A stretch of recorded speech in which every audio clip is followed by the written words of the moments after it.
Hello, everyone. Lot lore and I'm on Andrea. Hello, everyone, and welcome back to The Other Castle. The Other Castle. I'm Andrea. And my name is Tom. And we are transmitting to you the plot, lore, and more behind video games. So whatever titles you're interested in, whether it be an old school title, new school title, or like an indie darling like the one we're talking about today, we're going to take you through the production, the creation, and then the actual game itself. Yes, we are, and if this is your first time with us, you can check us out at theothercastlepodcast.com. That's theothercastlepodcast.com. Over there, you can check out things like our Patreon, where you can sign up for just $2 a month, and you'll get monthly episodes over there. We also have our Discord, which anybody can sign up for. Yes, and this is actually a very special episode because a member of our Discord, Allie, hi Allie, asked if we could do Oxenfree, and I was like, you know what, I did play this, so I'm doing it for you, girl. So if you want to hang out with us on Discord and suggest games you want to hear us do, that's an option. I won't always take them seriously, but you know. Yeah, we can't take every single suggestion that's thrown at us. No, the pigeon fucking games. I don't understand it. I respect it. Like, if that's your jam, fucking cluck, cluck, bitch, let's go. But I want to shoot something. I don't want to date the bird. Like, honestly, also, Tom and I have been together for a very long time. I've never had a dating app. So No.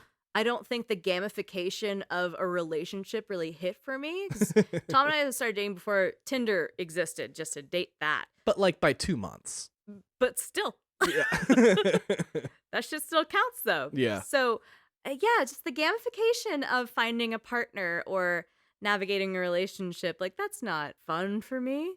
I don't understand this world at all. That's fine. We're doing Oxenfree today anyway, and I have no idea what this is about, so it could have been a dating sim, and I would not have known. This is a dating sim where you go hang out with a bunch of birds. Oh, really? No. Okay. If you sit tight, I'll tell you everything that's going on. So, in June of 2014 in Glendale, California, home to possibly the better mall in the LA area, I think that the Americana is better than the Grove. I'm gonna throw it out there. Hot take, everyone.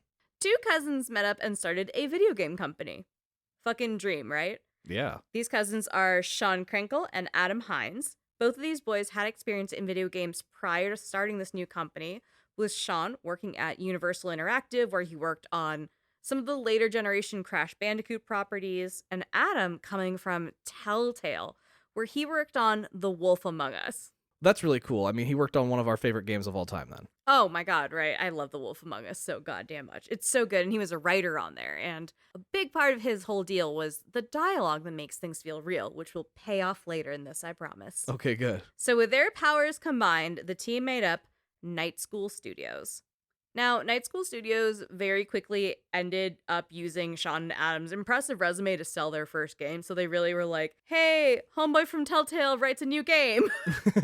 Please give us money, you know, and I get where they're coming from because it is an indie title and it's very difficult to break through. You know, we just did Fort Solace, which was Fallen Leaf Studios' first title, and they had to book the best talent in the entire fucking genre to help sell units of that, you know? That's true. On March 1st, 2015, the team pushed the first Oxenfree trailer on their YouTube channel. The trailer to date is still under 400,000 views, which feels kind of wild. Wow. Yeah, because it's such a big game and it's been around for so long and people really do love it. I'm surprised that the original trailer's not popping off on YouTube. The trailer is accompanied with this description. Night School Studios' Oxenfree is a supernatural teen thriller about a group of friends who unwittingly open a ghost rift. Okay. Players control Alex, who brings her new stepbrother Jonas to an overnight party gone wrong off the coast of their hometown. Alex and Jonas, those are great names. Yeah, and if I want to give you... Because you haven't played this, right? No, I have nothing on this game. Okay, I've played this twice. I played this a couple years ago when my friend Anna was playing it and told me I had to. And I kind of was like, great, put it down, moved on with my life.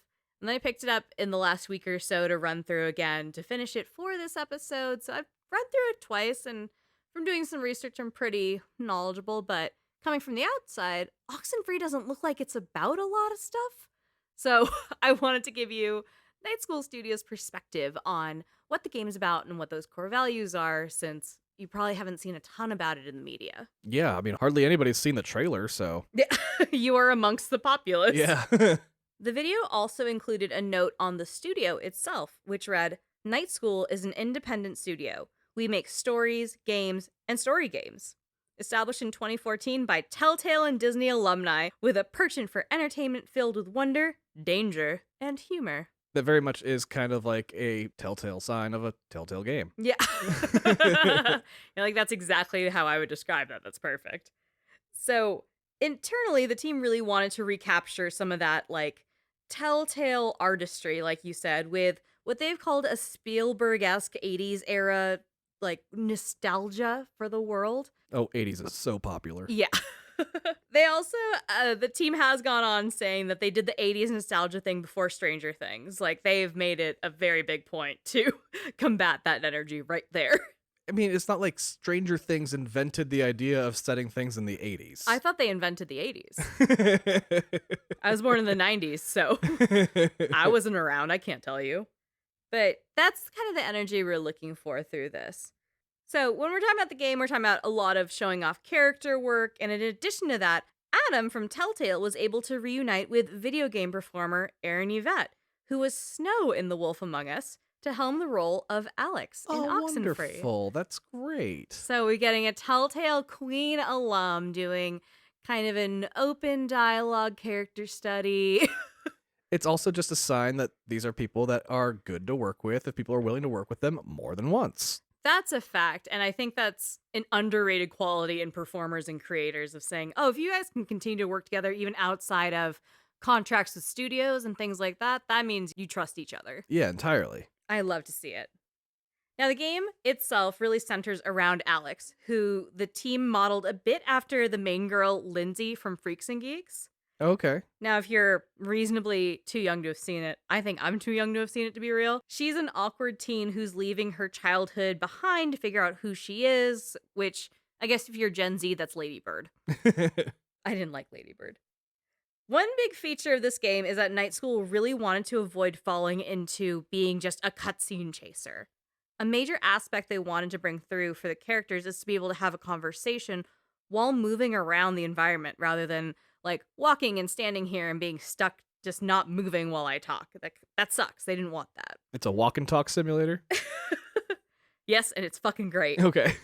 They wanted the player to be able to dramatically storm out of scenes, which I think is so fucking funny when you can just be extra as shit in a video game for no reason. I'm out of here. Yeah, flips at table and shit. The team developed Oxenfree and its following sequel, Oxenfree 2, on the Unity engine. And we are going to get a little timely right now and talk about the Unity engine. So we're recording this as of early October 2023. That's where all my information's in. So don't come for me in a couple years if this is all fucked up. Yeah, right. So in a quick summary, during the team's development of Oxenfree and its sequel, Unity was a platform that would charge developers a rate off of the net sales of a game that was made with its engine. Mm-hmm. After a certain threshold only. So, like, if I make $1, you're not coming for half that dollar. But if I make $1 million, we're going to talk about cutting you a check. You know what I mean? Yeah, it's pretty common within, like, the engine world to give it for free, and then anybody that makes a lot of money off of it, you get a cut of it. Unreal works in that same way, right? Yeah, definitely do. Yeah, and this structure also works great for indie developers who don't necessarily want to bog down their game with a bunch of microtransactions, shit like that. They're kind of like, well, if we get there, we'll get there, but I can kind of keep the lights on. Just kind of rolling with this shit right now. Yeah, it still costs money to make a game. Right. Well, on September 12th, 2023, Unity announced that they were adjusting their model to charge developers a rate based on how many times the game would be downloaded, instead of how much money the game net. Oh, it's such a horseshit plan. So tell me why it's a horseshit plan. There's so many reasons why it's a horseshit plan. Like, you're charging them every time it gets downloaded, not every time it gets bought. You can really screw over a company that way. Entirely. If you say put out a game for free, it gets downloaded 1 million times, Unity charges $1 for each download, you're on $1 million. That's obviously a very general ballpark example, but that's an example to show how this can fuck people over. Right, but the problem being is, let's say you only sold 100,000 copies, but it still got downloaded 1 million times. Exactly. You're at negative money now. That's a possibility. Ugh. Well, it's fucking wild, but on September 22nd, 2023, Unity published an open letter to the community where Mark Whitten, the head of Unity Create, apologized. They backtracked, reset how they're doing the charges, and basically tucked their tail between their legs and said they fucked up. It was like when Sonic got redesigned in the movie. It was beautiful. I was thinking like WotC when they walked back their whole bullshit plan as well. Oh, with the Dungeons and Dragons mods and shit like that. Yeah, definitely. Yeah, so just in the trail up to this game, it's littered with wild shit that's in the news that I'm just also dying to talk about. So thank you for indulging me. But also, don't let anybody ever tell you that your voice doesn't matter. It's because of all these voices rising up that this changed. Absolutely, that's true. Now, we covered Among Us in our Patreon, and I did bring us up through the uni drama where one of the heads of Inner Sloth, the developers behind Among Us, were like, well, you're gonna force our hand, like fucking balls to the wall all about it. It was so cool. And then they dropped the fungal 2 days later. Yeah. So back to this game. So we've got some serious talent from Telltale alumni, a vision of a quirky, personal, character-driven interactive piece. We're set, we're in a good place. Night School Studios released Oxenfree on January 15th, 2016 on PC and Xbox One. A few months later, they expanded to PlayStation and then the Switch in 2017. Now, as the game was released, something truly magical happened that we have to talk about. Okay. Hidden within the game was a secret ARG, an augmented reality game that culminated in a real-life experience for some fans. You love a good ARG. Oh, bitch, I love a good ARG. Now, I'm not going to spoil anything yet, but within the actual game, there was a code players could interact with to find a phone number. The phone number findable in the game was 916-936-3733 or 91 Oxenfree. Nice. Sorry, they started it with 9-1? It's a Sacramento area code. Yeah, okay. It just feels very, dangerous line to walk. It is. For players who found this phone number and called it, they would hear a song from the game's soundtrack. This specific song, Beacon Beach, has a Morse code message embedded in the beat that spelled a character's name over and over again. Holy shit. 2 weeks after the game had launched, any players who called that Oxenfree phone number got a mysterious text on January 28th, 2016 that had a Morse code. The code translates to, "Good work, DL, BB, listen close." Now, the curious part that people were poring over was the DLBB. Like, what does that mean? There's a full subreddit losing their minds over this. I can imagine. I mean, I've seen some mystery subreddits, and they do lose their minds. Oh, yeah. I'm immediately trying to figure out what DLB... I'm thinking, download baby butt? I don't know. Download the baby butt. You're not wrong. Okay. Drown little baby butt. No, I'm kidding. It is DL for download. But wait, the song on the answering machine? That was called Beacon Beach? Yes, it was. Okay. The DL was download Beacon Beach. If the song was downloaded on Bandcamp, the Morse code in the song was different this time. It was a completely different file. Fucking different file for different places that you play it on? Isn't this so fucking cool already? Holy shit. Instead of the Morse code being that character name over and over again, the code had a different message. Search Twitter, 4, NUM. Search Twitter 4. So now we have to search Twitter for a number. But what could it be? Aha, it's the phone number. So players searched for the phone number on Twitter, and there was only one account with that number, @xray with the phone number.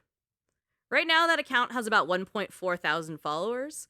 That's it? Yeah. I mean, this is an indie game ARG from 2016. The world was different. That's fair. It's just funny that it's just such low engagement on this thing. The feed of that Twitter page consists of reports of the date, time, city, state, and transcript of any messages that came into that phone number from fans. What does it all mean? So if you're like, oh, I found the phone number, let me call, and then you leave a message being like, hello, Oxenfree, it would automatically tweet it saying, we got a phone call from this fucking city with a message saying, hey, what's up, it's Oxenfree, and shit like that. Okay. Oh, it's so fucking cool. The feed would, however, delete random tweets here and there. So the subreddit, it was like, holy shit, we have to document this. We have to get every screenshot of every fucking tweet. Of course. This went on for a few more weeks until February 11th, when the Night School Studios composer for Oxenfree tweeted, again, reminding gently, Beacon Beach from the Oxenfree soundtrack is a free DL. And then he linked to it. Why would he say DL and not download? Right. Because he's in on it. So the players were like, okay, we know about the DL thing. We have to download it. Wait, what if we download it again? This is the sound guy. He's changed the file. Again? So the players went back to that link, re-downloaded Beacon Beach, and lo and behold, the Morse code had changed.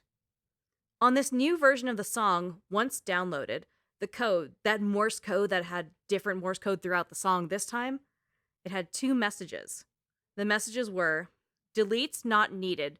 Please stand by. SOS. So I think they're talking exactly to Twitter, being like, don't trip on when we delete them. Sometimes people just want their message deleted, like, calm down. And then on the other way of the Morse code, it said, SOS Kanaloa. SOS Kanaloa. So from here, the ARG went fucking wild. These cryptic puzzles were dropped on the Twitter page, and sometimes the phone number's voicemail message would change. Sometimes it was music. Sometimes it was in-game characters leaving messages in the phone number. Fucking crazy. And people are losing their minds, fully capturing all of this as we're going forward. All 14 of them. It got so wild that Night School Studios actually reached out to one of the participating members of the mystery solving subreddit and their Discord, an alternative version of the PS4 trailer of this game. Because again, no one's seen it. Right. Which had a secret code that translated to a secret website. Oh my God. Too much moving the goalpost. Holy shit. So there were a lot more puzzles, especially on the website, but it all culminates in the community who had been following along, being invited by Night School Studios to Bainbridge Island, Washington. They took a ferry and landed on an island where they were able to interact with in-world clues on an island similar to the one the game is fully set in. What the fuck is going on? The wildest shit a marketer could do. So all these people, if they actually managed to get to that location, they got to just go on this trip? Yeah. Okay. The island had music boxes with music playing from the game, letters from characters, and other in-world totems that they could take home with them after experiencing the game in real life. Although, I do want to tell you, I watched a video about this and there was one lull and they were kind of just walking around and one guy goes, shit, is this Firewatch? So the walking sim energy is a little there, but that brought me so much joy. I was like, you're my Henry. That's pretty good. Now, even with this wild as fuck real world game element aside, the game did pretty well across the board. It was scoring a solid 4 out of 5 stars and got nominated for like a handful of awards, nothing crazy. Okay. The only one it did take home was the Excellence in Visual Art Award from the Independent Game Festival, which is pretty cool. Visual art's really important in a video game, so I'm really happy that this game did something different. Absolutely. Following the success of the game, Night School Studios also sold the rights to an adaptation of the game as a movie. In 2016, it was reported that the writer of The Walking Dead, Robert Kirkman, was working on this project. Over the years, this would fall apart, but keep this in mind for later. By October of 2019, 3.5 years after release, Oxenfree crossed the 3 million copy mark. Oh, damn. I was really expecting this not even to sell 1 million copies. Oh, the hype train is a chewin' though, and in September of 2021, Netflix bought out Night School Studios and brought them under their wing under that Netflix gaming umbrella. This made Oxenfree 2 one of the first waves of Netflix games, and while we're at it, the Oxenfree project has been revived as a TV show, allegedly. I'm sorry, I'm still reeling over a Netflix video game? So you remember, oh goodness, was it called Bandersnatch from Black Mirror? Yeah. So they have that. There are some trivia games and there are some kind of Dora the Explorer-esque games in Netflix Kids, but they are exploring with interactive content. How have they not done Dragon's Lair yet? How have they not done goddamn any Telltale? Just buy out the old catalog. Do it. Seriously, You but cowards. Netflix video games. Like, I thought it was weird when Amazon got into video games with Valorant. We all still kind of think that's weird. No one's really taking it seriously. Like, respect to Valorant players, but come on. It's an Amazon game, guys. Yeah. But then I guess Oxenfree 2 is going to be a Netflix game, so who cares? Yeah, and it is. It's out. It did the thing. There's also talk of some development of After Party, which is a game that came between Oxenfree 1 and 2, And that may also come out as a TV show, also from Night School. So they really were just like, give us the catalog. We'll figure it out. Fuck it. Oh, a different after-party TV show? Right. Okay. In 2021, Screen Rant declared Oxenfree as the best game you should know nothing about before playing. Oh, I love those games. So this is your last final fucking warning here. Okay. Point of no return. Because this is Oxenfree. I'll let you know right now, there are multiple endings to this game. Hell yeah. You love when you have to do that. I fucking don't. It's a lot of work, and I'm very dedicated to this, so like I'll watch every playthrough to see how to split hairs. I'm tired. You're already tired. Usually, when I have a game that I cover where you do this, I try and also tell you about all the endings and what to do and how to pivot. I just did the fucking quarry. You want to hear how that goes? I'll tell you all about how that goes. It sucks. It's so long. Anyway, I love gaming, though. I do this for experience. I do this for the fun of it. I do it for the study on stories. But for this one, and you're going to give me this one, I think it's more interesting to go over what I as a player would do. Okay. Now, the first time I played this game, like I said, was years ago, and I just remember that I didn't get a good ending.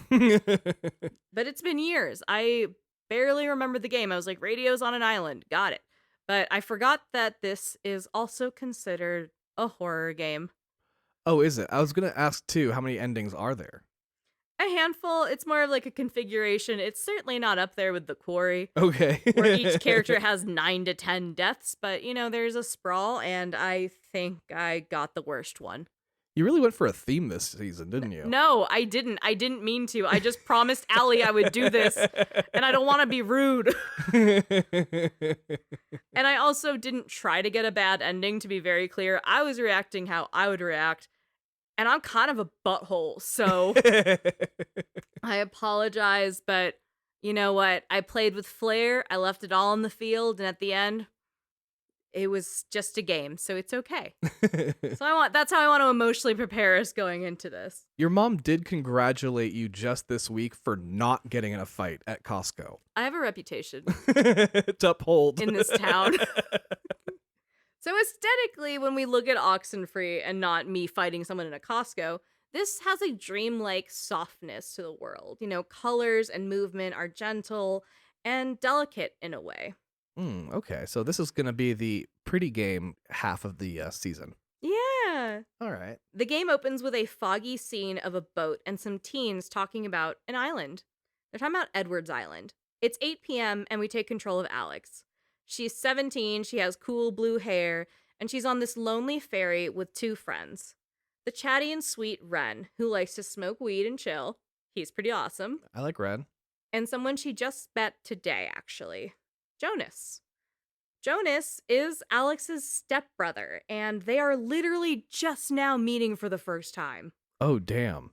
It was weird with shuffling school schedules, and their parents had kind of a fast wedding, so for some reason, today is the first time they're ever seeing each other. Even at the wedding, one of them missed it. Yeah.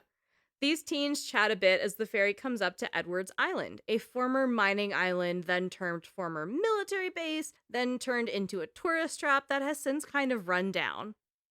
In our world, it's implied by the ARG that this is a Washington/Pacific Northwest island. Okay.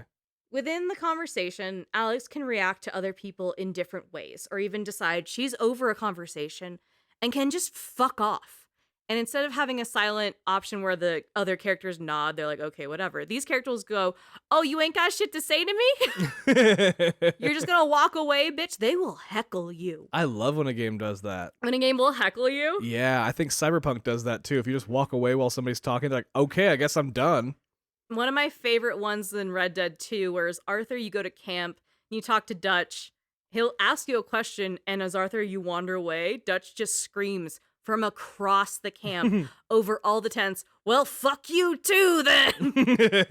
And it's like the one F-bomb you get from Dutch. It's so fucking fun. That's great. So Jonas' new brother asks Ren and Alex how long they know each other. You guys seem pretty close. And Ren says, oh, we've known each other so long. I've seen her in a bathtub and it was never weird. It's weird to say it. As Alex, I screamed, why are you talking about this? And then stormed out of the boat onto the deck. Damn right. I think my Alex is a little bit of a drama queen, but I love this for her. It's you. What? Yeah. Ren has the three take a selfie before the boat gets to docking at Edwards Island. Ren asks Alex if she brought that portable radio with her, because it's important for the plot. Your quick tutorial is a local radio station hosted by Ren's friend, dedicating a song to Ren and everyone who's going to the beach bash tonight. When people talk about Oxenfree, radios inevitably come up. You, the player, and Jonas are gonna wonder why. Ren goes on to say that there's no radio reception on the island, and Jonas and you are gonna be like, so why the fuck we're talking about radios if they don't work? And Ren is like, you'll see. So mysteries abound already. Yeah, what the fuck's going on with radios on this island? As the ferry approaches the dock, we see that selfie that Ren took with him right in the middle, and Jonas and Alex smiling on either side of him. After leaving the last ferry of the night, Ren tells the other two to take in that clean island air. Just, Jonas goes, yeah, it's great. I need a cigarette. Does anyone want one?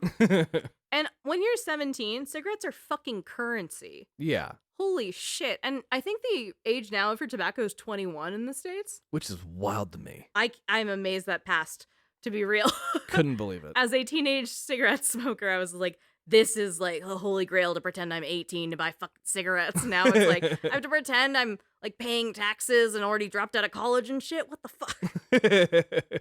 You know, there's just a big maturity jump, but I get it. Don't smoke tobacco. No, that's gross. Ren is like, hey, I just talked about how clean the air is, so no, I don't want a fucking cigarette, new guy. Alex is like, I want a cigarette, abso-fucking-lutely. Again, my Alex.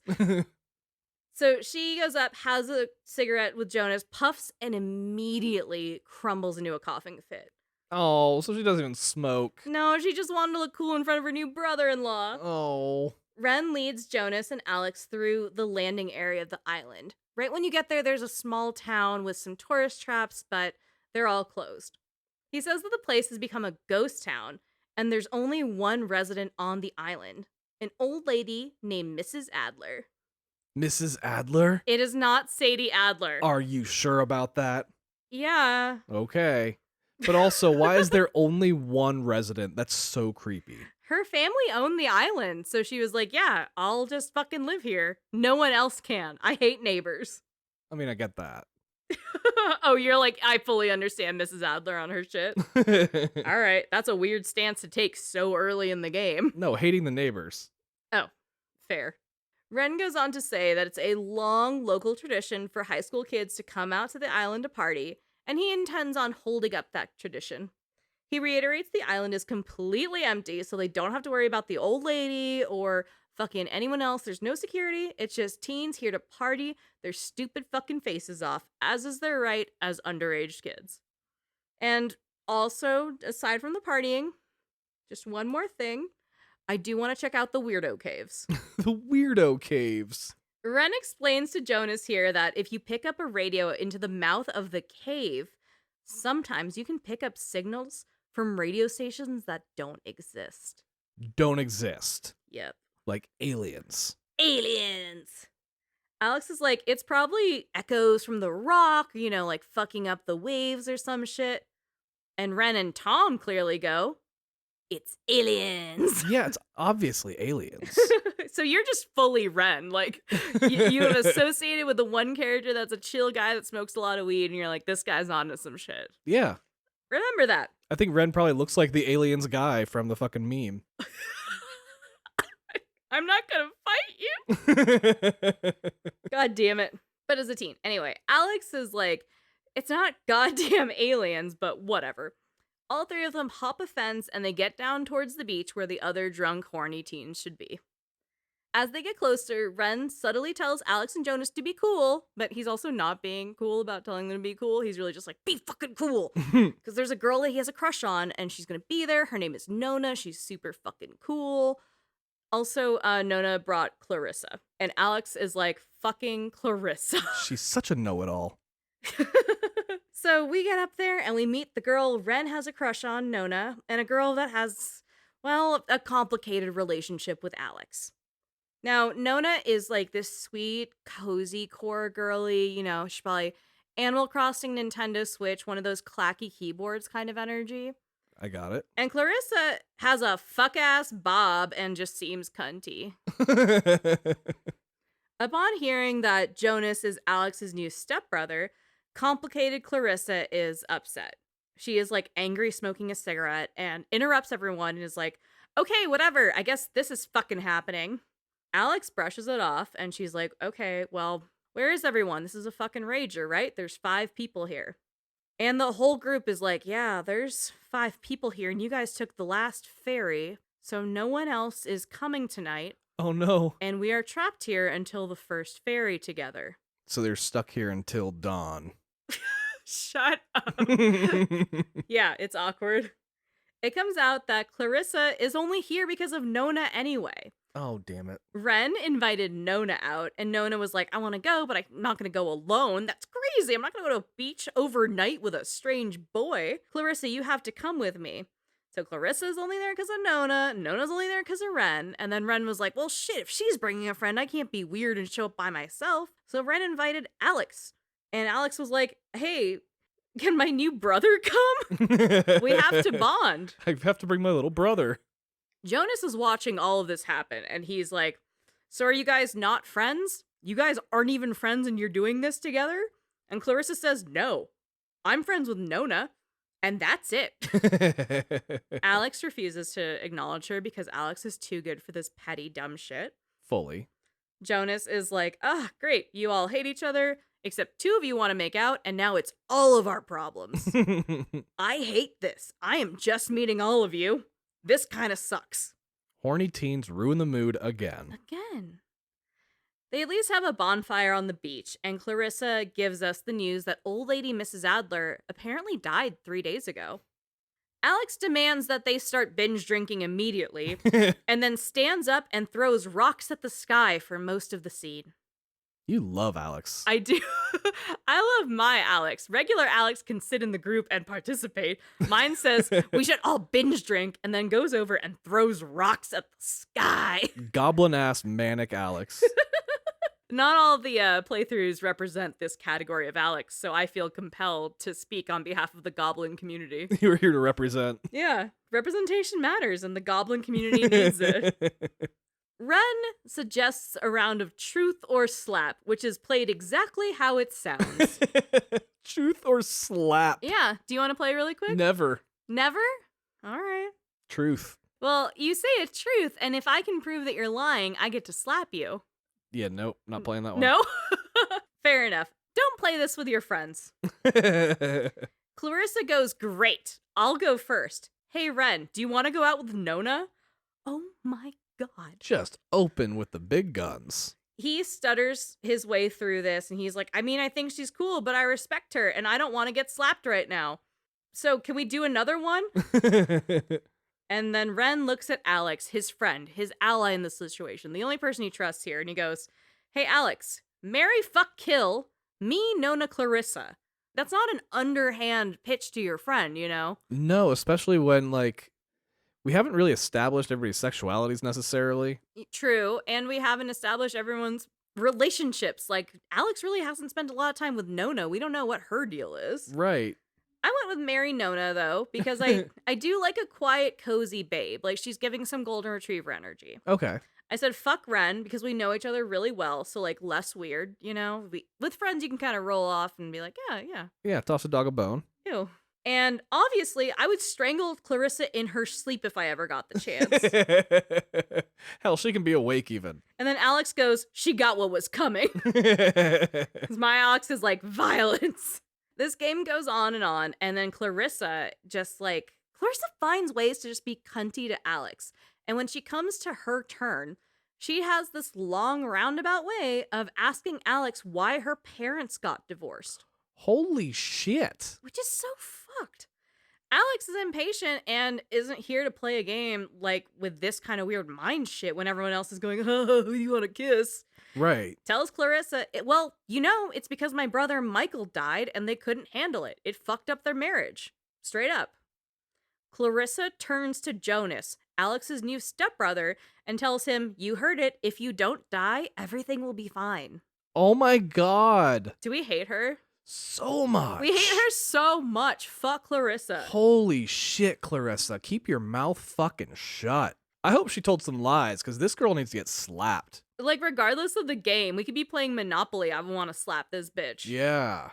Jonas says, I'm ready to do literally anything else except for continue playing this game. Jonas is like, you don't know me. I could lie about everything. But I hate listening to all of you. I love Jonas. Clarissa says, well, you can all fuck off because I'm going to hang out on the beach and just be bitchy beach. Alex is like, well, you are annoying and you suck, so have fun doing that. We're going to go do cool shit. Ren, bless his fucking soul, is like, I'm just trying to have everyone be excited about beach night. So please stop fighting. Oh, you know what? Hey, Nona, why don't we go for a walk? Like, I want to show you the caves. Clarissa interrupts and says, she's not going because Nona has to sit by me. I'm very clingy. Ren, who is socially devastated, is like, all right, Jonas, you want to check out the caves, brother? I guess. And Alex is like, I'm going to, because otherwise I'm going to stab Clarissa. Right. Here's the thing, is that she was right to bring Clarissa, and you're gonna hate me for saying it. No, I get it, because as a girl who's been asked on dates, there were a lot I should have brought a friend on. Yeah, and you need the friend that's gonna kind of cock block you. Even if you're in high school, you know, like, it doesn't matter. Just especially if you're going overnight, that's fucking wild. Like, if it was to a concert or a club or an event, totally get bringing a friend, kind of making it a hang, whatever. If you're going to an island overnight, that's a whole nother fucking level. You're Whole nother. absolutely bringing a friend. It's amazing she only brought one. Right. To be real. That's why she brought her meanest one. Okay, so I'm arguing just for the existence of a friend. You're like, we should definitely bring the mean one. Yeah, you want the meanest one. Just to be like, absolutely not, take your hands off my girl. Yeah. Me. So Jonas is like, he's really trying to make conversation with Alex because he's like, hey, we're going to live together. Are you cool or are you like fucked up? What's your deal? Which is, you know, great day one sibling shit. I'm an only child, so I'm like, I don't get what this shit means. Ren apologizes to the group for Clarissa being Clarissa. And then he says some misogynistic shit. Okay, straight up, her gender has nothing to do with the fact that she's a fuckface fart fruit. She just is, okay? We don't need to make gendered comments about this bitch. Right. But she's a bitch. In the mouth of a nearby cave, Ren whips out some homemade edibles that he refuses to share with Alex. Even though as Alex, I said, gimme. Ren, whole face, fists his edibles and then calmly explains that in the caves, there's going to be some rock piles. So he eats a handful of drugs and is like, tutorial time, kids. But, like, who does that? Do it in quiet if you're not going to share. If you're not going to share, keep it to your goddamn self. Abso-fucking-lutely. And while we're here, Tom, I would like to introduce you to Edible Safety Corner. All right, if you're going to do a drug, cut it in half and start with half. Yeah. Figure out how long it takes to kick and then go from there. If you're taking a fistful of weed edibles all at once in 2 hours, you won't be awake. You'll have the best goddamn nap of your life, but you want to break it in half. See how you feel. Ease into it. The drugs will still be there. It's okay. Take your time.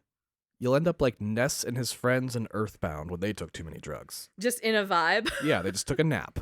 Yeah, but this is not 1, good drug etiquette, 2, good drug use. There is healthy drug use, kids. God, I hope kids aren't listening to this. Fuck. I'm like, I'm going to tell you about video games. Here's how to do drugs. Shit. This is so aggressive. This is like a sweet indie game. Anyway, Ren eats a bunch of drugs, and then he explains that in the cave, there's going to be rock piles. Generations of kids before them would leave rock piles in places to get the best chance of catching one of these suspicious signals on the radio. So during the ARG, when the kids actually went to the island, they had these rock piles everywhere to indicate this is where you should look for a signal. Oh, that's super cool. That's so fucking cool! On your first try, Alex finds a signal after tuning the dial. Your controller shakes.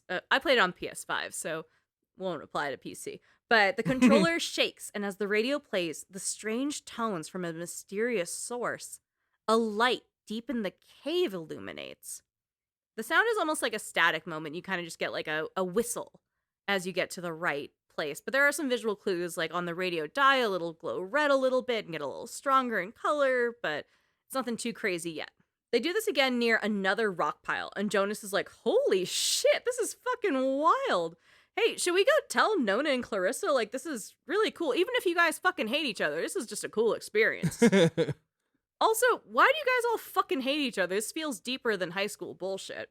Alex is a big believer in honesty, so she says, well, Clarissa dated my dead brother when he was alive, and now he's dead. She never really liked me, so now we're here. God damn. Holy shit, the baggage. That is a lot of baggage, and I take it they were still dating when he died? Yeah, that's the implication here. Oh, why is she so mean to her then? Ren actually says that Clarissa never feels good unless she's being mean to someone else. But she picked Alex to be mean to? Your boyfriend's little sister. That's fucked up. And they're probably like a year, maybe two apart, you know, fucking, oh, it sucks. That's terrible. Alex triggers a third sound in the cave, and then Jonas notices something deep in the cave glowing even bigger, and it's almost like it's calling to him. He's like, hey, guys, we should check this out, because it's fucking late at night, and the cave is glowing. That's fucking crazy. Maybe it's a watering hole or some shit? I don't know. I want to touch it. Ren is like, well, this feels like a horror movie, and my edibles are kicking in, so I'm gonna sit down. So Alex and Jonas go off to explore together, because she's like, well, somebody wouldn't share their fucking weed with me, so yeah, let's check out the fucking cave, I guess. Ren is like, that's totally fine. My edibles are absolutely kicking in. Have fun. He just lays there and looks at the stars. Yeah, and like, also not a safe thing to do. If you are also on drugs, and as we return to edible corner, if you're gonna do drugs and that are new, don't do them in an island Yeah. that you can't escape from. And don't tell people, leave me here, I'll be okay. Yeah. He knows he's in a horror movie and he's like, let's split up. Like, no, dipshit. This is bad. And you're high as shit. Bad idea. Bad, bad, bad. Between sequences, we see a picture that Nona took of the gang on the beach. It's now 10 p.m. Jonas has dashed down the cave to explore while Alex chases after him. She catches up and Jonas says, it swear to God, it sounded like someone was down here. The cave groans and he says, that's what it was. Oh shit, we gotta go. He really wants to explore and see what's going on in here before they get back. If this was the quarry, they'd say, it's a bear. The bear slander in the quarry is unrelenting. Deep in the cave, they come up on this like natural crystal area. The walls look like watercolor paintings, and they're lit up from deeper within the cave. Above at the top of the cave, there's a light in the shape of a triangle, and it's turning. That's so crazy. Jonas is like, is that one of those rainbow refraction things? That's so wild. Wait, do you think they're related to the signals? Maybe you, like, kickstarted this with the signals if the waves, like, were kicking up through the cave. Alex says calmly that radio transmissions do not summon lights because that's not a fucking thing. Jonas is like, yes, okay, basic science, but like, hear me out. This place is weird, right? Just try it. Like, see what happens, just for funsies. Just do it for me. Alex does and finds the signal, and as she does, the light begins to turn. It spins like it's waking up and then points down at Alex and Jonas. The triangle itself is red and yellow, with like weird warm undertones and a yellow and green tail dangling down towards Alex and Jonas now. So like, eat shit, Alex. Radio transmissions can summon lights. Jonas is like, oh, I think you're doing it. Like, this is actually working. Alex turns the dial again to another station and the tail extends. It goes down into the cave and at the base, another triangle appears. 2 triangles now with one light ray connecting them float up in the ceiling of the cave. Alex finds one more radio transmission, and one more triangle appears, along with tails that connect the now 3 triangles together into one big triangle. Between the triangles, the light glows green with a red tone coming from the middle. Through the triangle, we hear, hello? Alex responds, hello, triangle. The triangle leaves them a message saying they're sleepy. It asks if leave is possible. It says it will see them soon.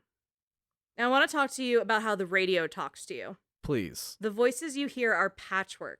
It's what those ransom notes cut out with magazine letters would sound like. Okay. It's like the radio is using what it's heard before on broadcasts to patch together what they want to say. It's different voices, and they're layered in a collage, not created with like one brushstroke. Okay, so the only thing that I can think of that operates the same way is Bumblebee in the Transformers movies. Okay. He uses radio, like songs and radio broadcasts to string together what he's trying to say as well. Oh, yeah, dead on. Okay. The screen that you're playing in begins to twitch in static, and then suddenly we're underwater. Jonas and Alex are watching debris sink to the bottom of the river, and then the screen cuts to black. The fuck? In the dark, Jonas yells for Alex. The screen lights up and tells us it's 11 p.m., and Jonas and Alex are outside of the cave now, out on another part of the island at the base of a trail. Jonas woke up first and is confused and is like, what's going on? And Alex is like, yeah, I'm catching up. I also don't know. He's a bit frantic now, unsure of what he just saw or heard, or even more so unsure of like also how they got here, like they moved. And then he goes, you know what? I don't give a fuck if you think I'm a dork or a buzzkill. I need to get off this island. Yeah, I don't blame him. Let's figure out how to get to a comm station and reach out for help. Alex has a headache from whatever the fuck just happened, and she and Jonas both feel like their fingernails are shooting off of their hands. Ugh. Oh, that's a literal torture method. It's so gross to say. I wrote it and was like, gross. And then like I saw it in the game, I was like, ah. And they both feel that? Yeah. Honestly, anytime you lose time is not a good fucking sign. No, you want to take back to Edible Corner. Yeah. Just take a nap. I used to drink to a blackout point. It was scary every time. Also, what happened to blackout Stony guy, Ren? What did happen to him? We left him earlier at like the base of the cave, and then we wandered in. He's not here right now. Oh, shit. Jonas and Alex do find a comms tower, and they go up to look for walkie-talkies or working comms or, some sort of thing. This island isn't huge, but it does have stations throughout because it was a military base, so you should be able to connect with everything else here. There isn't anything fucking in this tower, though. There's a radio that is completely dead, a phone that doesn't dial out, and something that Tom's actually going to be a little upset about. Oh my god, is there a goddamn generator? And a goddamn generator. Oh, there's always a goddamn generator. Alex tries to use the phone, but it needs a station code to work. She and Jonas are sad, but then their phone rings, and it scares the shit out of them. Alex picks up, and it's Ren. Oh my god, it's Ren! They both confirm it's each other, and Ren goes, holy shit, I am so glad it's you. You and Jonas went into that hole, and a bunch of weird stuff happened, and I just woke up 15 minutes ago. Explain the bunch of weird stuff, please. He does not elaborate. Ren is at a way station in the woods that can call other in-network facilities through the island. He saw the light on in their tower and figured he'd give it a shot. He'd firewatch this shit. Ren has no idea how he got there, though.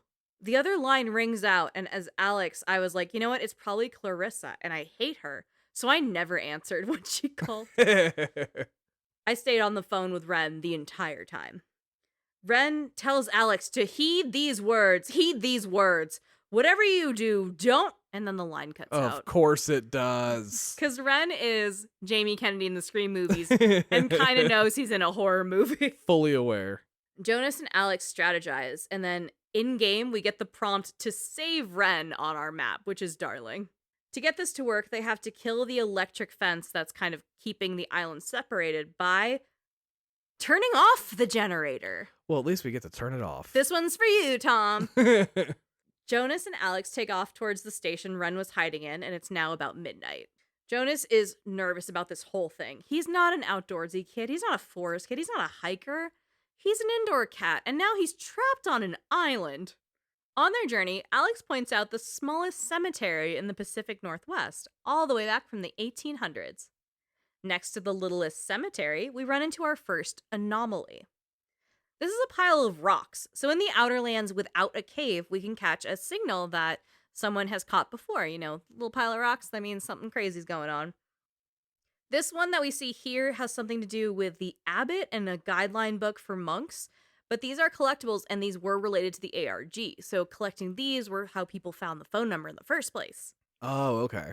I would just be remiss to not mention that these are spread throughout, and there's all kinds of puzzles that people have activated through the radios in the world. It's really cool. Got it. You always feel like such a badass for finding these two. Oh yeah, especially when it's like not supposed to be found. Yeah, or it's just like a very small visual clue. You're like, I fucking saw that. I Yeah. win. Now, to get to Red, Jonas and Alex have to take this little island gondola through the forest up to where he is. The power is out, so they go to a nearby control station, and Jonas flips the circuit breaker. He does this, and the lights go fully out. Jonas is like, ah, shit, I beefed it. And in the station, amongst this blanket of blackness, a table lamp glows pure red. Alex goes towards it and starts tuning the radio. A station catches Alex, and the colors light up. And then it all goes out, and it is all black again. Jonas and Alex are silent. A little melody fills the station, and Jonas says, hey, that's something my mom used to listen to. Ooh. Then the lights all kick back on and scare Jonas out of his nostalgia entirely. He says, oh my god, this is ridiculous. I'm so sick of this shit. And then the camera pans out to show that all the lights are now on. So, hey, sorry about the drama, but you fixed it, buddy. All good. Upon leaving the power station, there is a chair there in the trail that wasn't there before. Jonas is like, that's fucking weird. We were in there for 2 seconds and now there's furniture that I've never seen before. Alex goes over to it, sits in it, pauses, and then screams as loud as she can, but just to scare Jonas. Jonas does not enjoy this and is not having a good evening. But hey, the gondola's working. They're an actual brother-sister relationship now. Just like, let me fuck with you. Haha. Yeah. Across the forest and using a gondola, Jonas and Alex get over and towards Ren, and then they start walking. They talk about Alex going to visit the island as a kid with her brother. They come up on a tent that looks like it was abandoned. It's dumpy and trashy, but it's still set up from a long time ago. There's some still water near this campsite. Then the screen statics out. Everything goes fuzzy. Then suddenly we're back to the gondola landing across the forest. Jonas asks Alex if she came here as a kid, and she goes, what? You just fucking asked me that. They come up on the campsite, and Alex sees the fire burning. She says, this wasn't burning a minute ago. I was just here. What's going on? What is the fuck going on? Jonas, like Tom, is very confused and is like, this is weird. I don't know what's happening. The screen statics out again. Everything goes fuzzy. Then suddenly we're back to the gondola landing across the forest. The fuck? Jonas asks Alex if she ever came here as a kid, and Alex screams at Jonas, wait, we're caught in this moment. We've done this before. We're in a loop. Jonas blows it off a little and says, hey, you know what? My head really hurts. I don't know what's happening, but sure, let's look into your thing. Alex goes to the campsite and sees a ball. She had one just like it when she was a kid.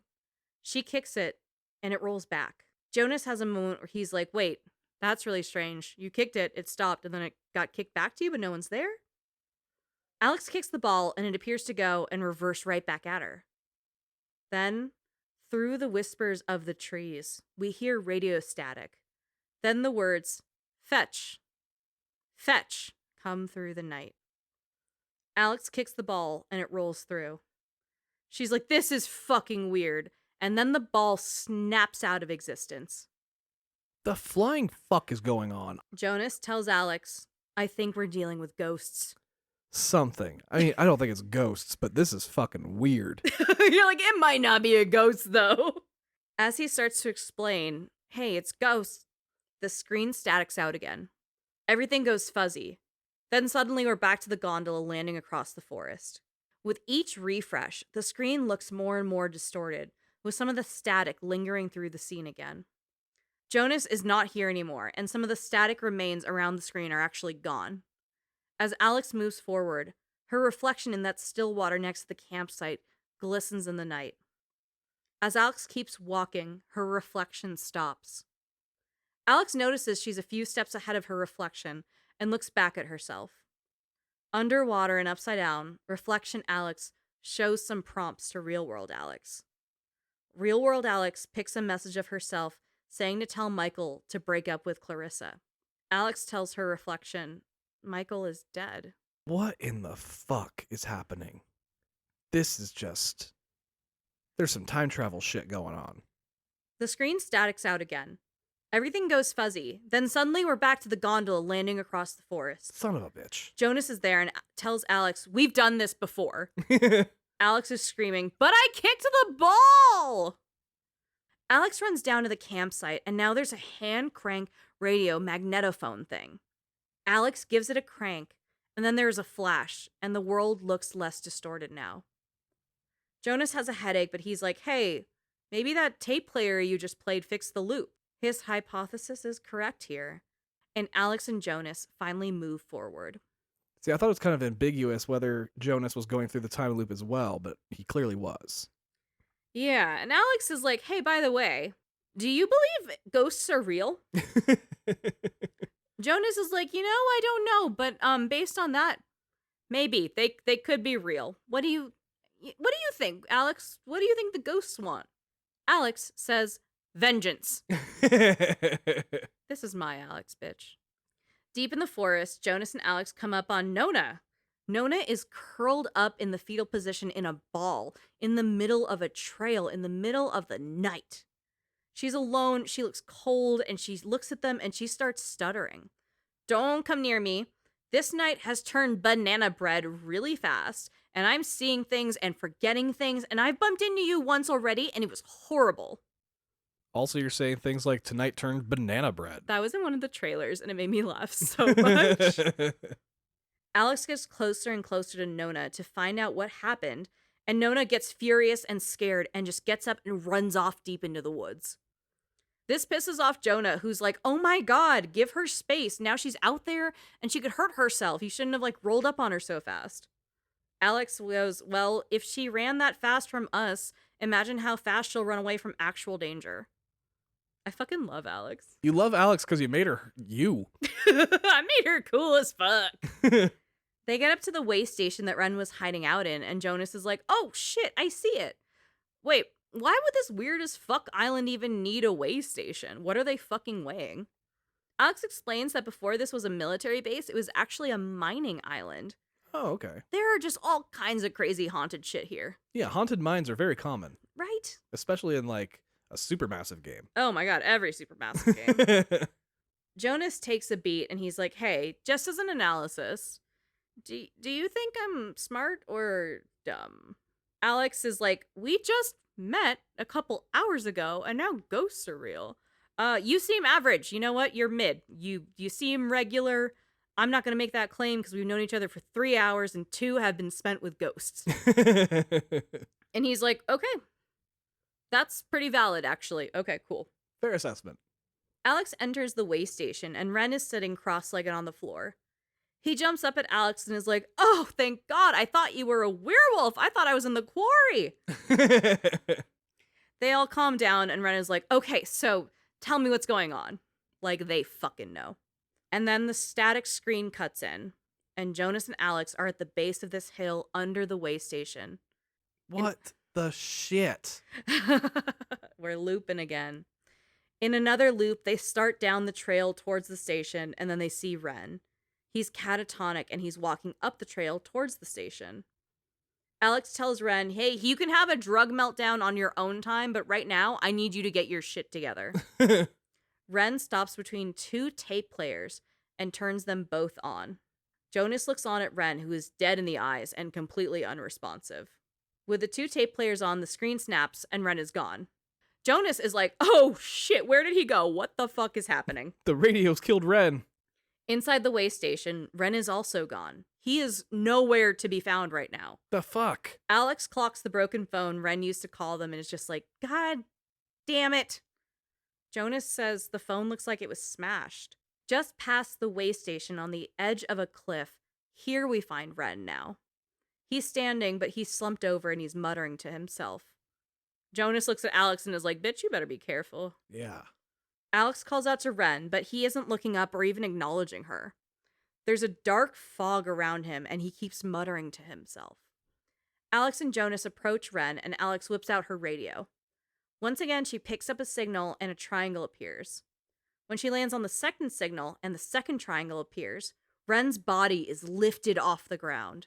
Oh, shit. He gurgles as he levitates over his friends and below the triangles. The third triangle is formed, and Ren struggles against whatever is inside of him. The lights in the triangle shine on, and then they drop Ren. The cloud around him is gone, and he is on his knees, and then fully on the ground. Oh, I was worried he was over the cliff. The triangle says, hard to talk through, child. Alex stands up and asks if the entity, hey, were you in Ren? The entity says, yes, sometimes, but don't be scared. You are dolls. Would never hurt you. Oh my god, the implications that are going on right now. Alex asks if it can help them because they're stuck and they just want to go home. Home. We will go home. All of us. Leave. Possible. Grounded by Adler. Margaret. Alex says, Maggie Adler, the old lady? She was young once. We were young once. The radio concludes by saying, tag. You it. The triangle snaps out of existence, and Jonas and Ren come to Alex. Ren screams, causing Alex and Jonas to scream, because he just really was like possessed, walked up and went, ah! Ren is freaking out, and he's like, what happened? What happened? Alex just goes, well, the entire island is haunted as shit. Still don't think it's ghosts. Over some loudspeakers, Nona's voice comes over and says, hey, hello, whoever can hear this.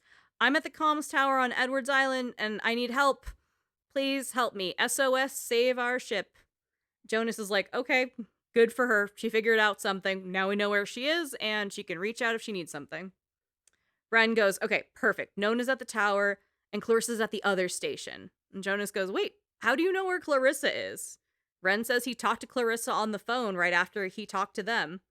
Jonas is like, oh yeah, that's who was trying to call us. And Alex goes, yeah, fuck her. I figured it was her. That's why I didn't take the call. So with this, and knowing he's in a horror movie, Ren says, okay, let's split up. He says, I'm going to go save Nona, my damsel in distress. You guys find Clarissa. We'll rendezvous and figure it out. It's 1 a.m. Clarissa has also managed to find a PA system and is screaming where she is and that she needs help. Alex says even when everything is dire as fuck, she still finds a way to be so goddamn annoying. Jonas looks at the station that Clarissa is in, Fort Milner. He says, hey, Alex, so what if this decommissioned military island wasn't decommissioned? Like, what if it was very much commissioned and they're doing experiments here or some shit? Like, this is a government island. And Alex goes, look around. Do you see any fucking security? Do you think the government would do a secret fucking experiment with no one guarding it and letting teens run around it? Alex clearly never watched Lost. Oh, is that a thing? Oh, very much a thing. Oh, shit. I also haven't seen Lost. They find a door, but it's locked. Then they find a glowing red light in a tower. At the top of the tower, the radio voice says, do you want to play a game? And then the door that was locked swings open. Jonas is wildly upset at all of this. As they pass into the building, the door locks behind them. It's pitch black in this decommissioned base, and Jonas finds a new level of frustration here. He's like, well, Clarissa is somewhere, and we have to find her. And the only drama between you guys is that she dated your brother? Like, seriously? Seems like some really petty reason to not like each other. And Alex goes, yes. It's super annoying. And I'm super petty. And I'm fucking here for it. They go through these dark buildings, and then static comes across. And we see two red eyes illuminated across the hallway from them. Jonas yells out, Clarissa! And runs after her. He goes through a doorway that closes after him. Alex runs after them, and the door is now locked. The whole world is dark, and Alex can't see anything at all. Alex runs through more of the house, and through static, we see eyes looking in at her through the windows on the 3rd floor. 3rd floor. She manages to get the lights turned on through the house, and Jonas yells out at Alex that Clarissa's not even here. He can't even get out of this room. Alex comes back down towards the room Jonas ran into, and in this full-sized mirror on the wall, a figure of Alex looks out at her. Real Alex talks to Mirror Alex, and Mirror Alex says, when the time comes, let Jonas talk to his mom. Jonas's mom died when he was young. What the fuck, Mirror Me? The figure leaves, and Alex opens the door to save Jonas. He says, hey, there's a mirror out there, and it had a weird reflection on it. Alex says, yeah, it talked to me and gave me some fatherly advice. We get a loading screen here, and we see a picture of Jonas and Alex And in the background, there is a figure with red eyes watching down at them. Oh, shit. In the next building, we actually see bitch-ass Clarissa scuttle down between buildings into the next one. She's hurried, and she doesn't respond to Jonas yelling for her, so they're like, what the fuck? And Jonas goes, wait, what if she's having an episode like Ren just had? A Renisode? Maybe she's possessed. Now, are you playing as Clarissa here? You're only playing as Alex. Only play as Alex throughout the game. Okay. We just see Clarissa, and we're like, where the fuck is this bitch going? Got it. Through this area, they can still hear Clarissa yelling on the mic. So Jonas is like, well, we have to find her. We're at least close, you know? And Alex just rolls her eyes because she wanted nothing to do with this. The next building is a schoolhouse room, complete with children's handprints on the walls. Nope. You're out? Out. You're out. Not walking in that classroom. Just fully done. Done. That's some Blair Witch shit. Well, that's what Jonas thinks because he's immediately on edge. He's like, this is terrifying. Above the handprints, a red light comes on from above. When we activate the radio here, the lights blow out and tells a story about the world's largest radio station for the Navy. Then, on a chalkboard, a hangman game shows up. The radio asks the kids if they want to play a game. The radio asks questions like, hey, where are you now? What's the name of this base? The radio statics out and goes back to that ghost voice and says, do you think us cruel? A little bit. The screen flips upside down, goes completely dark, and a set of red eyes watch on as we see Jonas and Alex continue with the radio show. There's a spark, and then the room is upright again. The lights are on, but now Jonas is floating and his eyes are glowing red. Oh, shit. The tone from the radio station starts to come through Jonas's voice as he becomes possessed by the ghosts on the island. So it is ghosts. Yeah, it's fucking ghosts. Oh, man. The radio asks more trivia of the island and the military. As Alex, I got 1 out of 3 questions right, because I admittedly was not paying attention. It's a fun game, I swear. After the exam, the radio cuts out and Jonas is slumped over standing, mumbling to himself just like Ren was. While the room is lit in the deepest corner of your screen, the red eyes are still watching on. Just like with Ren, Alex uses the radio to create the triangle of triangles. In the process, Jonas is lifted in the air and then drops when the whole triangle is formed. The radio ghost talks about the Navy, about how the commander looked out at the ocean when the USS Kanaloa was thought to be lost at sea. It was carrying a big radio, nuclear device. In reality, the ship was struck down accidentally by friendly fire, and 83 soldiers were killed during the capsizing. Hot shit. Most were very young. Alex asks, what do you want? They say time. All we want is time. On the chalkboard, more and more handprints appear on the wall. We snap back into regular time without the ghosts. Jonas is like, that fucking sucked. I want to get the fuck out of here. I'm with Jonas on this one. And to Jonas, he saw a wall half full with handprints, blacked out, and came back. Wall was full of handprints. Still, with He's more. Out. He is fucking out. I also want to say that the USS Kanaloa sank in 1947, so this is wartime. It's been sank. Yeah. Over the PA, Clarissa says, Clarissa is asleep. Don't wake her. Alex hates her so goddamn much. Yeah, don't care what Clarissa wants. Quickly after this, Alex does find Clarissa, curled up in a ball on the floor. She says, how did you know I was here? They explain Ren and the towers and the radios, and Clarissa is just annoyed and is like, why did you say Ren first? Clarissa continues to be a bitch and continues to whine. And then a time loop starts just outside of where Clarissa was found. Oh, shit. Alex feels the static coming on, and she just screams at the sky, no! So the time loop is moving to different parts, though. Yes. Interesting. They walk into a room, and Clarissa is hanging by the ceiling. Jonas asks, can we cut her down? What do we do? And then the loop starts again. They run in, and now there's just a tape player. Jonas is like, oh, thank God she's not dead. The tape player worked last time. Let's fucking do that. Alex plays the tape player, and time snaps out of a loop. And we see Clarissa standing in the windowsill on that 3rd story, a hole above that tetanus-infected ground. Alex is like, hey, are you good? Are you okay? Clarissa says, Alex, don't worry. We know here she's possessed by ghosts because she would never be this nice to Alex. Right. In a voice laced with radio feedback, Clarissa looks out and says, there will be other ships and other souls to sell to them. And then she lets go and lets herself fall out of the window to her death. Oh my God. Jonas screams and Alex starts going, holy shit, she killed herself. She killed herself. They made her kill herself. Jonas is terrified and says, we have to get to the others. Alex interrupts and says, how am I going to tell her fucking mom? I was here. Oh my God, I was here. I watched it happen. Jonas says, hey, we'll figure it out. We will work together.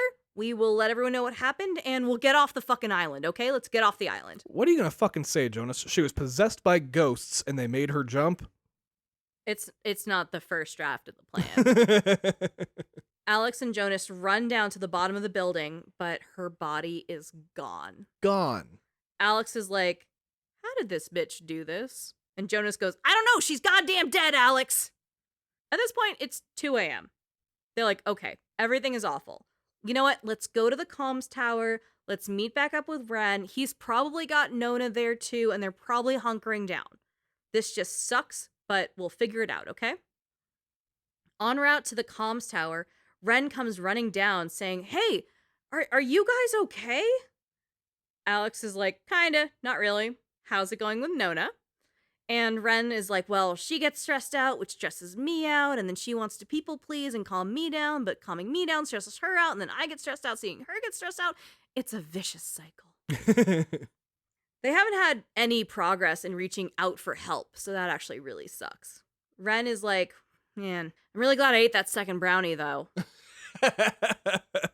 Dick is rubbing it in now. Okay, so edible safety corner. Don't take this many drugs. If you are in a high-stress situation, drugs may not be the answer. Probably not the right time. No, probably a bad idea. Also, homemade edibles, unpredictable. Stop doing that shit. Fully unpredictable. You have no idea how potent that's going to be. I'm glad that we can bookend this, like, pretty dark subject matter with, like, talking about drugs. So the three of them, Ren, Jonas, Alex, they climb back up to the comms tower where Nona has been sitting and waiting. She's like, fuck this, I ran up here, I'm gonna hang out. She tells them that nothing in the fucking tower works, and she's also like, hey, Alex, Jonas, I'm sorry, I was being weird. I'm having a weird night. And they're like, bitch, tell me about it. Alex is like, Nona, I get it. There's ghosts on the island. Ren tells the group that Maggie Adler had a boat. Like, maybe they could go to her property, grab the boat, and just take that home and, like, fuck off out of here. He says his sister used to work on the island, and because Maggie Adler was the only citizen, they would deliver mail to her, so he knows that the city has a key to her gate somewhere. They figure they can get the key, get into her house, get on the boat, get the fuck out of here. Who locks their house if you're the only one on the island? Well, if it was a tourist trap and you're, like, on a side, you know, you don't want teens rushing in to steal your boat. I guess that's true. You know, you don't want this exact situation. But she's dead now, so, like... Who gives a shit? Yeah. So, for some reason, Jonas and Ren have a little, like, dude fight, and they're like, I don't trust you. I don't trust you. Why should we be the alphas? And, like, shut the fuck up. And neither are alphas. Right? It's so annoying. So, Alex is like, well, I'm going because I have the radio.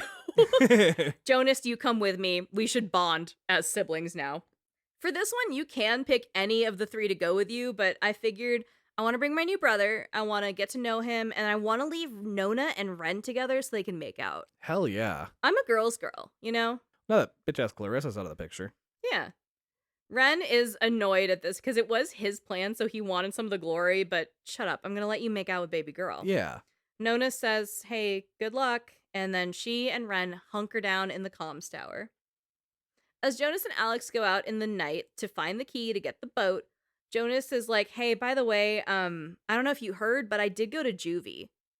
And Alex is like, damn, that's crazy. Why are we having this conversation right now? This seriously is starting to sound like it's going to end up like a Pornhub video. Ew, a stepbrother shit? Yeah. Can you not? The fuck? But Jonas is like, no, I mean, my mom started getting really sick. Like, she was on her last legs. It's what took her. I was at school, this kid threw a ball at me and was teasing me for having a dying mom, and I just fucking lost it, kicked the shit out of him. And I went to juvie for a little bit. Alex is like, yeah, that's crazy. That's very Dom Toretto of him. That is in Fast 9, if you are curious. I know that's like the one you haven't seen, but they do flashback and Dom does go to juvie. Well, Maybe real jail? He does some time for an assault. He tells the story of it in the first one. Does he? Yeah, he says that Oh, shit. he tells the full story of how he ended up in San Quentin. Oh, shit. Okay, so we see that in 9. And I'm never going back. I love the Fast and Furious movies so much. I thrifted a Fast and Furious shirt yesterday. What's amazing is that you know the first one the least. Yeah, it's the longest since I've seen that one, I think. I don't know, I just watch from 5 on. They're so fun. But they are a completely different pace from this. Because now Jonas is like, hey, Alex, are you religious? And Alex is like, we are just jumping into this shit, huh? Okay, I'm not. I don't think I am. What about you? And Jonas goes, well, I think I am now. Now the needle is moving towards maybe, because what the fuck? Yeah.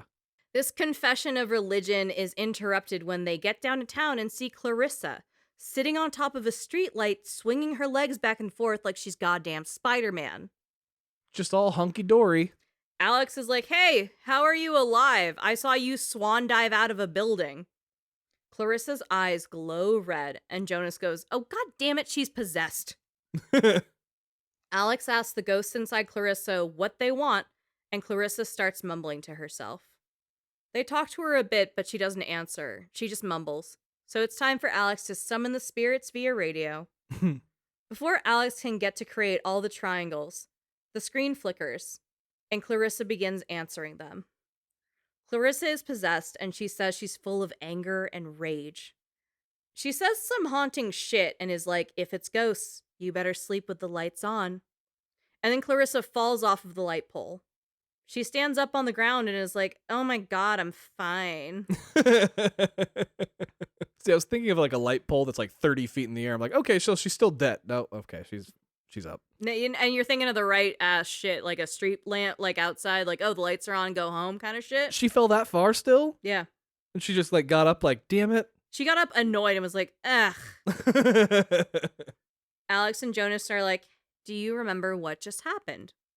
Do you know anything? She's like, I fell. I'm concussed. I don't know anything. She has no idea, and she's annoyed, and she's just like, I don't know. Why is this my fault? This feels like Alex's fault. The fact that she just wants to blame Alex immediately. That's all she has in her arsenal is like, fuck Alex, this is your fault. She just admitted she knows nothing about what's going on. Except she knows Alex is behind this some fucking way. Oh, the mean girl is always so fun, isn't she? Then the screen statics out, and we see the bonfire, and all 5 of the kids are together. Clarissa says, so it's my turn already? Alex says, guys, this isn't real. This isn't truth or slap. What the fuck? But they're not listening, and they keep doing truth or slap. Clarissa asks Alex what happened. Alex says, we tuned into something in the cave, and it woke something up, and I don't know what's happening. Bren tells Clarissa it's not Alex's fault, but Clarissa says, no, this is Alex's fault. Clarissa also says, you know what else is your fault? Michael dying. Jesus Christ. So she blames Alex for his death. Clarissa says Michael wanted to leave town and make something of himself, but just before he left, Alex insisted that they go swimming together, and he drowned. Oh, no. Alex is screaming at Clarissa to shut up, but Clarissa keeps going.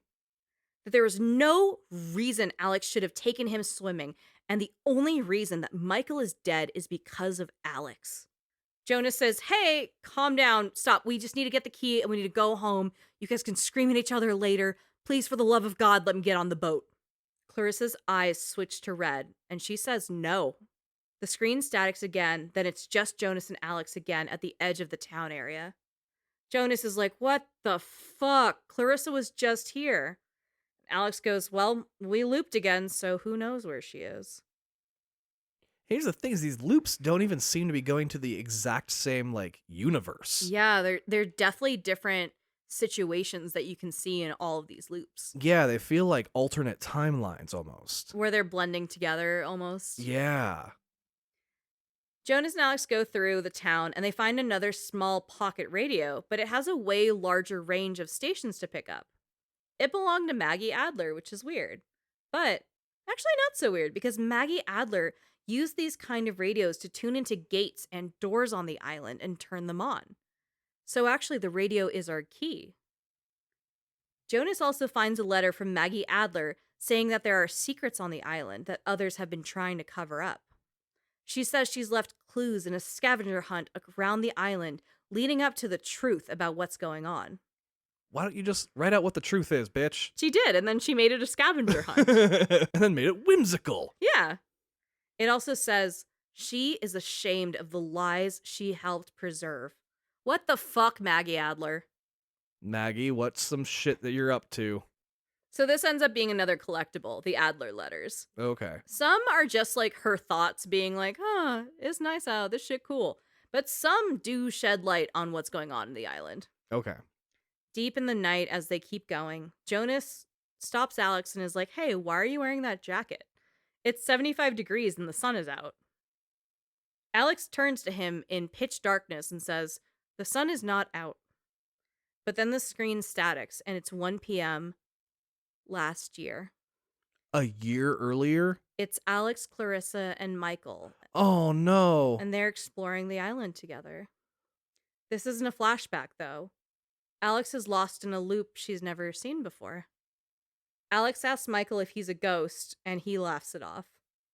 Alex is like, you drowned in the lake. You drowned, you're dead. And he says, no, Alex, you're crazy. Alex insists she doesn't know what's going on, but Michael and Clarissa blow it off, and they're like, oh, you're being silly. The three get to the beach, and Michael is like, oh, shit, I left my phone on the ferry. I'm gonna be right back, leaving Clarissa and Alex alone. This Clarissa from last year doesn't know about what happened on the island. She's sweet here. She thanks Alex for hanging out with them and bonding. She says Michael loves Alex a lot and talks about her all the time. Alex says she loves him too. Michael comes back and joins them on the beach, and Clarissa runs out to the little town square to grab a soda. Alone with Michael, Alex tells Michael she misses him a lot. He says he missed her too. They have a sweet sibling moment, and Alex asks Michael what he sees in Clarissa. Like, why date her? She's the fucking worst. Michael tells a story about how Clarissa dragged him to a comedy club and forced him on stage to do open mic. What? And Alex is like, that is a fucking nightmare. You need to dump her. Michael then is like, hey, you're wearing my jacket. And this is the same jacket she's wearing in the present day. Oh, shit. The screen statics out, and we're back in the timeline, and Michael is dead again. It is 3:20 a.m., and we're back with Jonas, who's like, Alex, hey, you've been weird for the last 5 minutes. Are you good? So Alex has just been sitting there staring off into space. Fully. She said, I was fully gone. I leapfrogged back in time. And Jonas says, no, you've been standing here. And then she just goes, man, it really fucking sucks that Michael's gone. Alex and Jonas make it to Maggie Adler's house, and Ren and Nona are already there at the gate being like, hell yeah, let's go. Nona is like, I'm really glad neither of you died. Alex goes, actually we lost Clarissa, but that's not really a loss. Am I right, ladies? Did we really lose Clarissa? Nah, fuck her. Alex uses the little radio to open the gate to the Adler estate, and everyone is like, holy shit, that was so cool that you opened a gate with a radio. On the estate grounds, they're met with the sight of a boat, which relieves Alex. Ren is in shock at how big the estate is. It's like the Knives Out house. Like, it's fucking huge. It's called an estate. It's gonna be huge. Yeah, I said estate. That should be clear. Now, the boat needs a key to operate, and it's not a radio key, so they have to go into the house to find it. The Adler house is also locked by radio, which is wild and very cool to see. The four group up and go into the Adler house, where they're met by Clarissa. She scares the shit out of everyone. Still not dead again. Nona is like, oh, okay, thank God. We're all together. Let's get the boat key and get the fuck out of here. Nona, Ren, and Clarissa step aside to the boat while Alex and Jonas dig through the house. In the attic, Alex finds evidence that Maggie Adler knew about the ghosts and the radio frequencies. And also, Jonas finds the boat keys, so like, hell yeah. As they start to leave, the screen statics out. Alex is in the attic and her friends are spread throughout the house. We see the house holistically, like a dollhouse with all the rooms visible. Hmm. Nona, Ren, and Jonas are all in different rooms, but are catatonic and unresponsive to Alex. Clarissa appears in the kitchen and tells Alex her training is almost over. Alex says, just stop and let my friends go. Clarissa says, your friends are as fine as they've ever been, and it's nothing to bleed over. That Alex signed up for this by summoning everything with the radio, and she's like, bitch, I didn't try to! Clarissa says everything will be fine. That the final test is to gather things in the house for the ghosts, and if she doesn't comply, there will be grim consequences. There's a short game of possessed Clarissa telling Alex to find things in the house, and if she doesn't find them, one of her friends disappears into the nothingness. This is some abusive behavior. Like, do as I say or bad things happen. Yeah, that's toxic, bitch. Yeah. This all leads up to Alex finding a picture of Maggie Adler young and with a friend. Clarissa Ghost explains that's Maggie and her friend Anna. Many years ago, the two tried to sport with the ghosts, but only one survived. But in that process, the ghosts found a way to return, but it takes a lot of time. Clarissa Ghost goes on to explain that the ghosts can ride the waves to take over the bodies of her friends, and they can return to life. They said they tried it before with Anna, but they didn't do it right, and that's why Anna had to go away. Anna was eventually eaten by the rift that had eaten the ghosts, and now she's a part of the spirits that are trapped there. Sorry, there's like a spirit realm black hole eating everything too? Just the people that are like fucking with it. Okay. I mean, I get if you're living on this like fucked up possessed island, you might as well try to live with it than work against it. Yeah, but this is Maggie Adler and her friend Anna were really trying to help fix the ghosts and like open up this portal to help them escape and find peace, and it just didn't work out where Anna, instead of helping them get out, got trapped within. So they tried to open a portal to hell and then realized, oh shit, we opened a portal to hell. It's like Island Hell. It's like if Jimmy Buffett were an asshole, that's where he'd be. I think he's going to the good place, though. He seemed like he did a lot for a lot of people. I think so too. So they tried to do this before with Anna. It just didn't work out. But they can take other bodies. They just need Alex to stay on the island. And they tell her this is actually a great honor for her. She said, whoa, no, you had your time. Don't take ours because you had an accident. Yeah, don't Johnny Silverhand me. The ghosts say they didn't have time. It was ripped away from them. They say when our vessel smashed on those rocks, they had until dawn, and so do you. All of the teens except for Alex are now standing with their eyes glowing red. Alex goes, well, shit, I hate this. The house is empty and staticky again, and there are 3 tape players that Alex uses.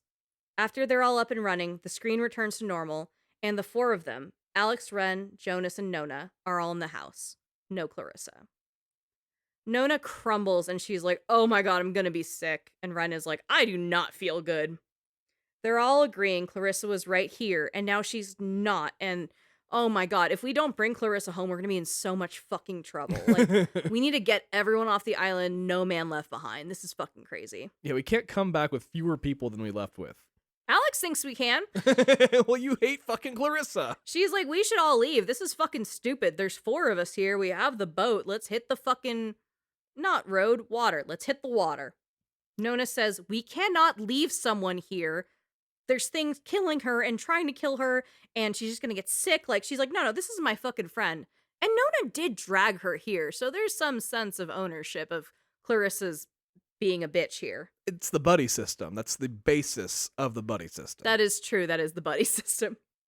Ren is like, hey, you know what? There's a lot of military tunnels we can probably use to get around because actually after Jonas and Alex went through the cave, it fucking collapsed.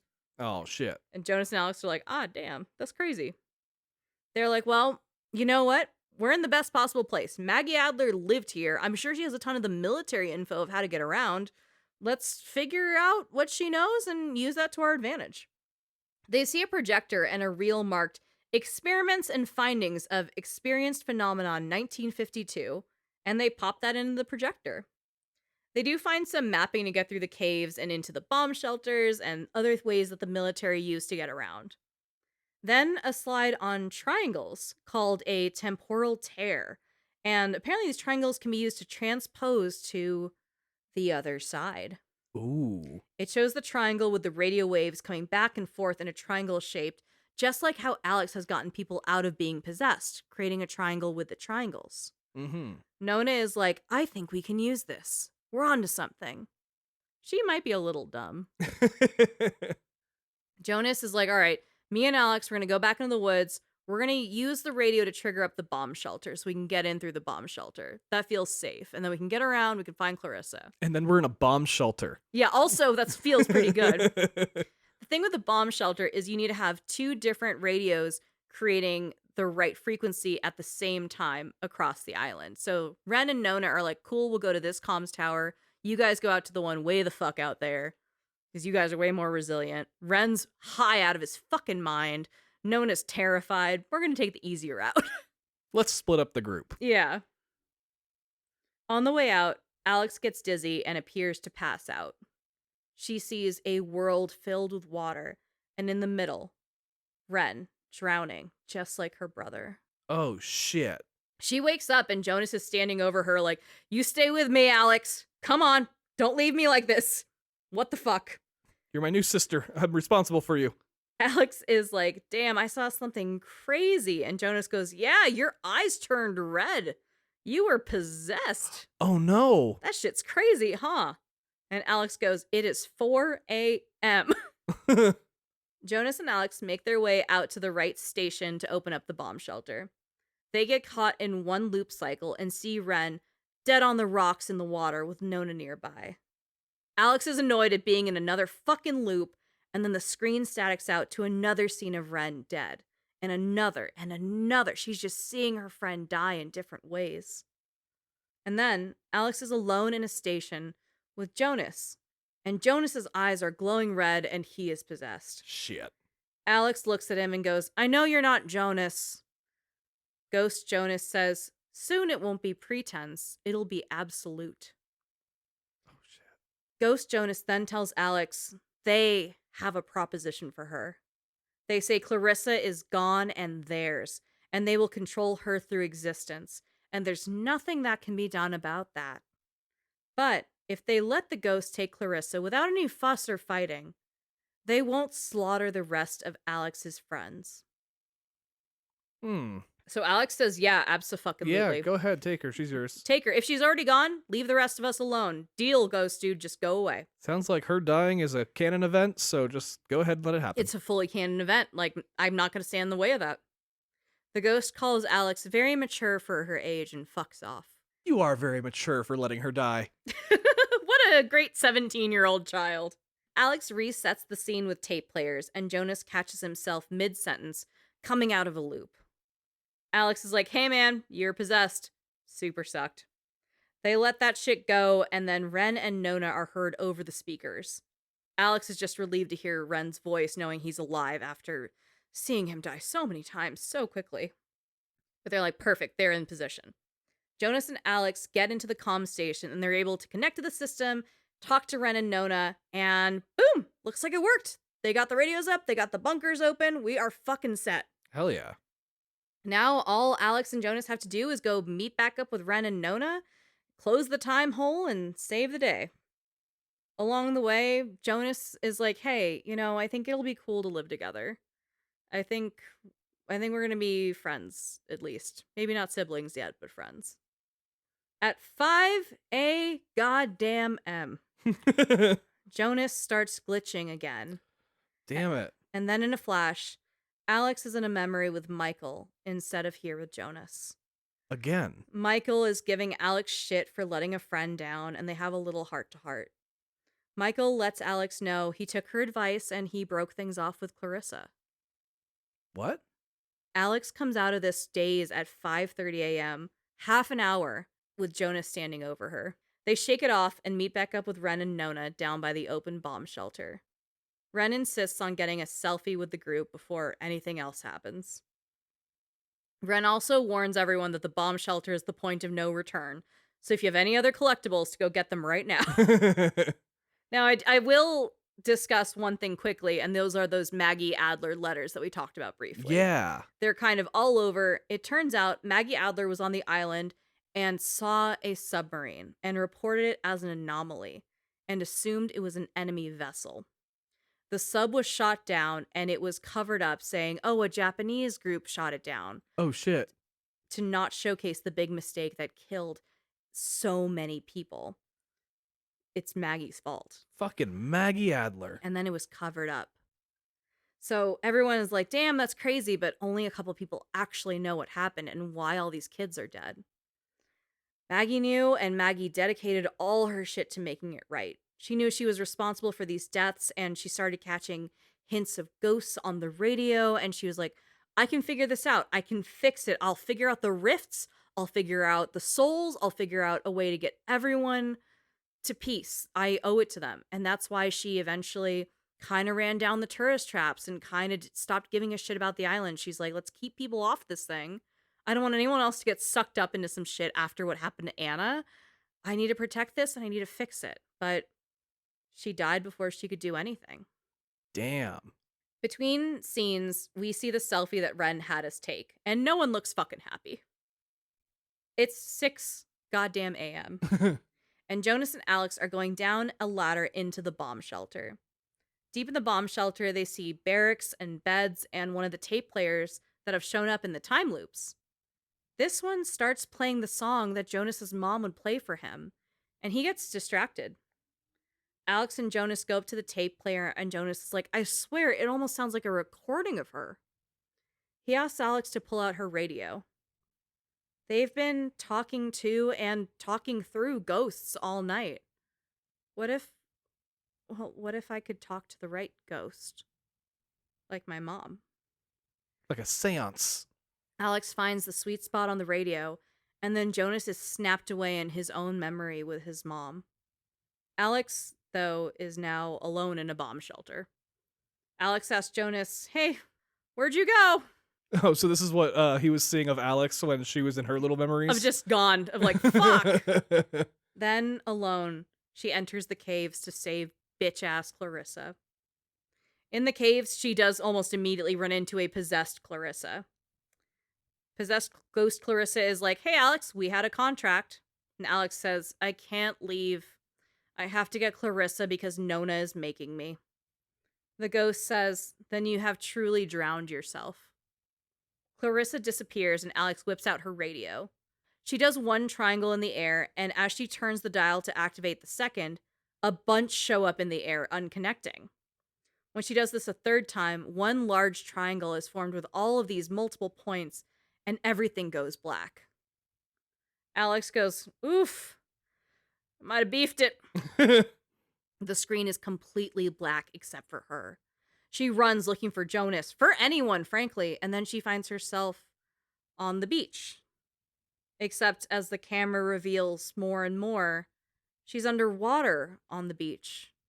And then, as she's looking out into the ocean, she's looking at a huge submarine. Oh, shit. She says, I'm underwater? And then the screen blacks out again. Alex and Clarissa are in a different part of the island, and ghost-ass Clarissa shows up and explains, this is happening. You don't have to die. You can still walk away. So I did. Alex walks through a tear created by the ghosts, and as she does, Ghost Clarissa tells Alex, you know it was friendly fire that killed us. It was awful, and they didn't deserve it. Alex tells the ghosts it was a catastrophic event. The ghost said that makes it sound like it was fate. The ghost warns Alex to leave because she's just getting way too close to the tear and the ghosts. The ghost warns Alex she has a minute to leave or she'll be eaten up by the rift and never go home. That's what happened to Anna, at least. So Alex leaves through the rift, and as she does, the ghost says, remember your friends as they were, because they will never be that again. Oh, fuck. Alex is gone. Then Alex starts appearing in loops, and not just any loops she's experienced before tonight. Through water, she watches herself in the loop where she and Jonas got caught near a campsite. She talks to herself through the mirrors she thought she was talking to her through. She was the ghost of herself, just ahead of her own timeline on the same loop. What the fuck? Then she's in a white, dreamlike world at her house, talking to Michael. Michael's room is illuminated in a triangle in the same configuration we've seen all the ghosts connect through tonight. Michael is thinking about college and leaving town after high school, but he doesn't really know what he wants to do yet. He has a free ride to one school, but he doesn't even know if he wants to go to that school. Alex tells him to leave town and see what happens. Michael starts giving Alex life advice, like, hey, watch out for boys. He says, it's just in case I'm not around. Mm. He says he loves her, and she says, I love you too. The screen comes out, and now it's 7 a.m., and 4 teens are on a ferry. Alex is like, are we dead? Or are we in ghost heaven? Ren says, no. We made it out alive, but I feel like ass. That's just an edible hangover. You're fine. Jonas says, hey, you know what? Whatever you did in the cage worked because the ghosts are gone and we're going home. Alex says, I saw Michael again and I'm a little rattled. Jonas is like, damn, that's crazy, but it's over. Nona says, oh my God, we have to tell everyone. Maybe I can go on a book tour. Alex is like, yeah, we have no proof, and we're not as smart as the teens in the quarry that took phone footage of everything, so this is not gonna happen. You also need to write the book first. Then, as teens do, they digress and start talking about prom. What the fuck? Alex is like, oh my God, I wouldn't go unless I have a date, because that's so embarrassing to go alone. Which it's not, first of all. Like, I don't think it's weird to go by yourself. Like, it's super regular to go with a bunch of friends. Right. It's not like, what generation are you? Calm down. You don't have to be formally asked to go to a high school dance you were entitled to go to as a high school student. Shut up. Anyway, Nona is like, it is picture time. Tonight has been absolutely noteworthy, so why not? Nona moves everyone into the sunrise light and they get ready for a photo. Nona takes a photo, says cheese, and the screen cuts to black. Then all we get is that last photo of Ren, Jonas, Alex, and Nona. The screen lingers on this photo as they take the ferry home, and Alex comes over with a voiceover as she looks at the photo and talks about what happened to everyone. Ren ended up going to school in California, and he started a band. Nona moved away and went to a ballet academy. Wild. But they kind of fell out of touch. They were never really friends, to be real. Yeah. Jonas and Alex hang out a lot, and he was the first one to refer to Alex as his sister, not just a stepsister. Oh. Alex talks about how what happened on the island that night used to cross her mind every single day, and then every other day, and then weeks would go by where she didn't think of it at all. She says she's taking some time off to relax and figure out what she wants to do with her life, and then she says, oh, shit, what time is it? I have to go catch the ferry. Ren's making me go to this beach bash thing, and I have to go pick up, oh, fuck, what's his name? Jonas? Oh my God. I hope it'll be fun. And as Alex leaves to start the loop over again, the screen statics out and the timeline resets, and we get the title card. Oxenfree.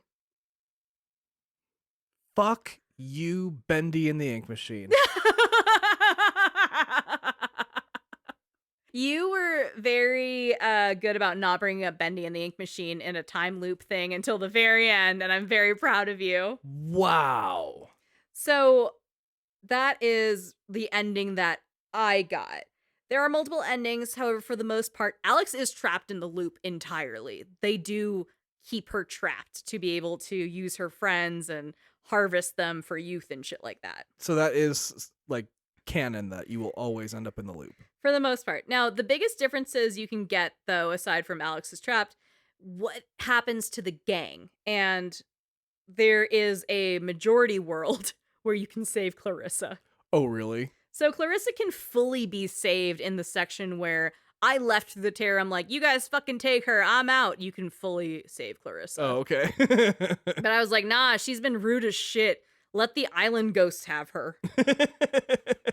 So to go through the other opportunities, Clarissa can be saved and she'll be in the picture. And she can be cool with Alex after all, or still fucking hate Alex. Okay. There's a world where Ren and Nona can be dating, or at least like heavily talking, although they are long distance. Okay, good. You can fully fuck things up with Jonas where he wants nothing to do with Alex. Damn. And most importantly, if you play your cards right, you can get Michael to still be alive. I was wondering if there was going to be an option where Michael was alive. Like, that was what I thought all of it was leading up to. It can, and it just has Jonas being like, that's my friend from school. He just moved here. What's up? He seems fine. Ugh. Now, there's also one hidden as fuck ending that people largely say is the best one. Okay. There is a new game plus opportunity where Alex can send a signal to herself from the island loop.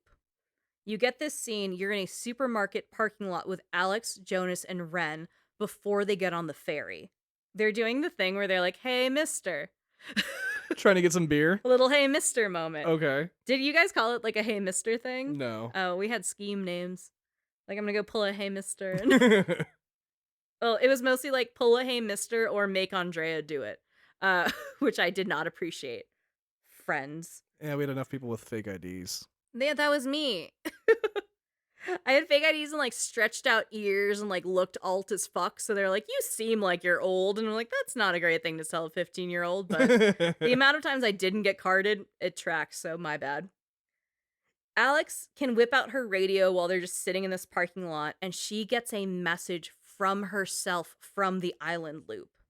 This message can convince the group to not even get on the ferry and just go get pizza. Nice. Yeah, and then they just don't have an Oxenfree. They just have heartburn. Like, it's fine. I also have two cultural pinpoints that I want to talk about now that we're on this side of it. So, in Life is Strange 2, which is a road trip story, in the very last episode, this is not a spoiler, there's a radio that you can listen to. It's like a police radio situation. It's like a flat thing.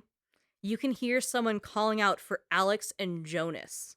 Wait, really? Yeah, it's like, Alex, Jonas, copy, where are you? And it sounds like it would be Ren from a comms tower asking for them. It's a male voice, and it really aligns with all the times Ren has reached out and be like, hey, can you guys hear me? I'm looking for literally anyone.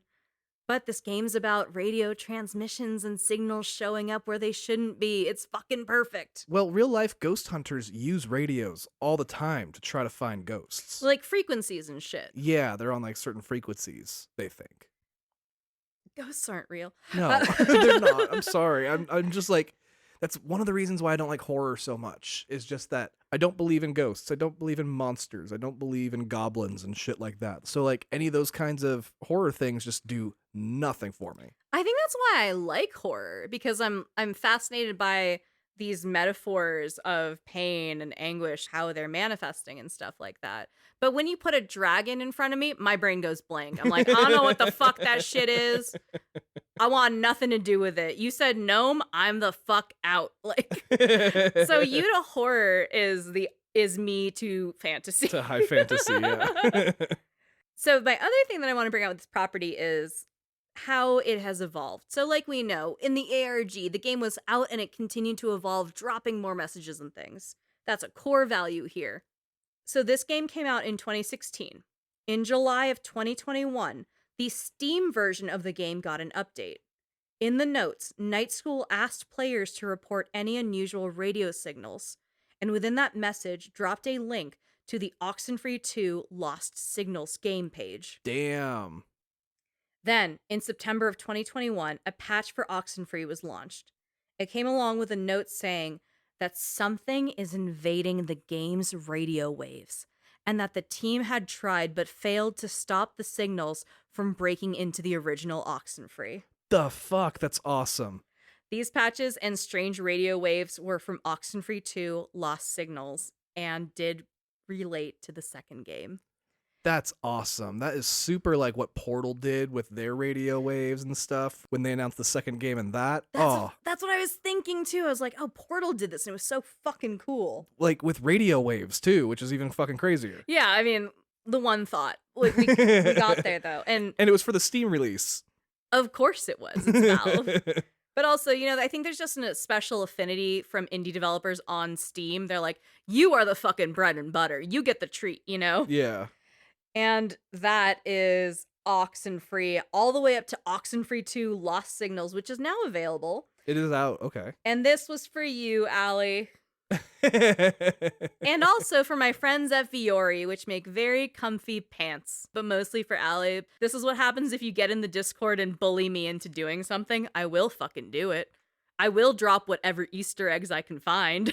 I will drop a reference from another game into this. Like, I'll still go hard for you. I feel it. And, you know, the first time I played this game, I didn't think twice about it. I was like, cool, that was a couple hours. Move on to the next one.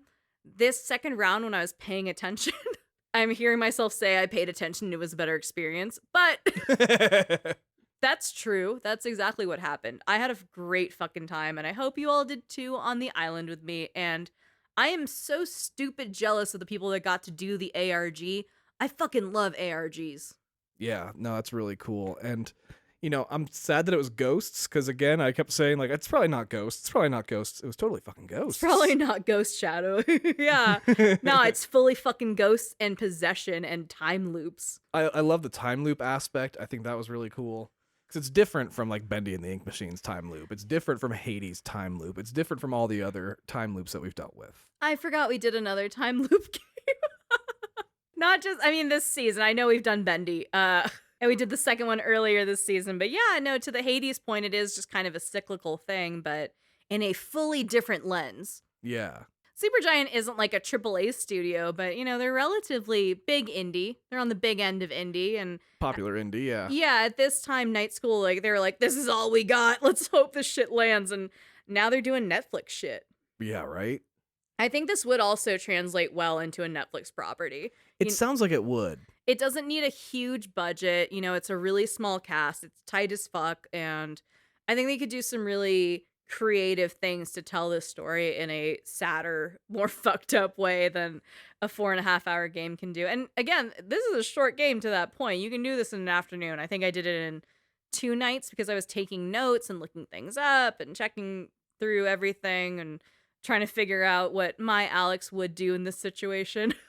So it's a cool, quick binge. Yeah, and because of the New Game Plus and being able to get different endings and get different collectibles, it has a pretty good replay value.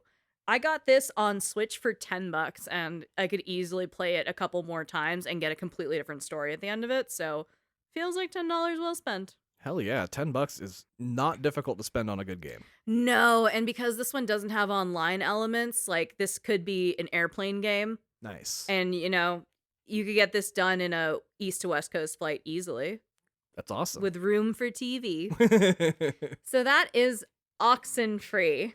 Well, thank you so much for joining us. If you enjoyed that, please make sure you like and subscribe and comment and do all the things. Yeah, ratings help us out and they make me happy, so I'd appreciate them. Thank you, friends. Yes, and then if you want to learn more, you can always go to our website, theothercastlepodcast.com. That's theothercastlepodcast.com. That also links out to our Patreon. If you are on our Patreon, first of all, I think there's a week or two for free, so you guys can just get started and binge the old episodes, binge the exclusives. We also have monthly exclusives. I just dropped Among Us on there recently. Yeah, that Among Us. Going through the Inception all the way through fucking Benoit Blanc up to the Fungal, baby. Yeah, we got really recent with that one, too. Yeah, that was really fun. Now, speaking of the Patreon, we'd like to call out some of our Patreons that helped make this episode happen. Thank you so much. Aaron, Cyrus, Trevor, Molly, Krisha, Molly Muck, Jackie, Ellen, and Tijan. Thank you so much, friends. We appreciate you hanging out with us. Means the world. You're wonderful. So much. Thank you so much. And remember to find us on Discord, find us on Instagram, find us on all the things. If you have a game that's awesome and I can play, especially if it's around $10, I'll probably play it for the show. At the very least, you'll give it a try. At the very least, I'll give you a thumbs up on Discord. But thank you so much. We are so grateful, and we are so happy you decided to join us today. All right, Goombas, until next time, this is Tom and Andrea reminding you. Ghosts aren't real. And don't skip the cutscenes. Bye.